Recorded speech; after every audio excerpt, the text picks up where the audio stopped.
I was sitting there thinking the other day about little Sportsters and stuff, and looking at the pricing on the Harleys, and you know, it's one of those. It's almost why I went with another Sportster instead of the Fat Bob here. You start looking at pricing, and you realize, you know, some of these guys that are buying these Sportsters, they're not buying them necessarily because that's what they really wanted, but it is what they could afford, and at least it lets them into the Harley Davidson brand, and they're going to be reasonably satisfied with them. I don't know so much about the 883s. Yeah, they're fine. I mean, nothing against them at all whatsoever, and they can be tuned pretty darn good. I mean, the 883, that's a pretty good displacement. You know, back when I was a kid, if you had a 500 Honda or Yamaha or a 650, my God, you had something. That was a big old bike, you know. Now it's like, you know, it's like these new bikes.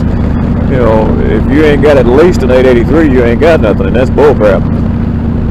But anyway, so, you know, not that the 883 it's not a slow bike. It's not. I mean, it's not fast, but it's not slow. But if you get a 1200, then you get into actually having power. I mean, like proper get her done power.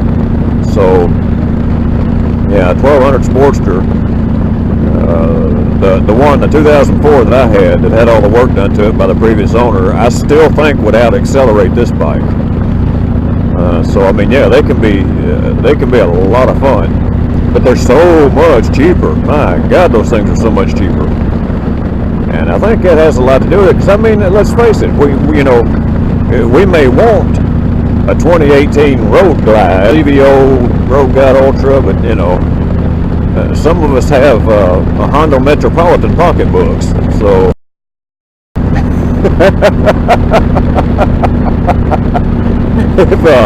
If I hadn't had a V-Star 650 and a G310 GS BMW that were both paid off to trade off, well, I certainly wouldn't have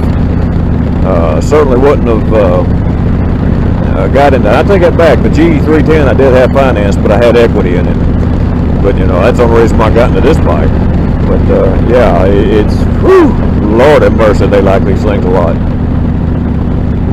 There it is on Thanksgiving Day, November the 22nd, I guess, 2018, and you know, I'm poke-assing along down these little back roads, just out for a ride. It's about 40 degrees now, but supposedly it's going to hit 55 today. It's going to be a nice day. So anyway, that was a passing thought that I had on why you see maybe as many Sportsters as you do, because some of these guys, yes, you can go buy a 20, 25, 30-year-old Harley for the same price, but then you get into mileage and just the age and reliability issues, whereas a couple of year-old, 2 or 3-year-old Sportster would cost the same and be pretty much dead nuts reliable. Anyway, that's all I have to say about that. Peace, y'all.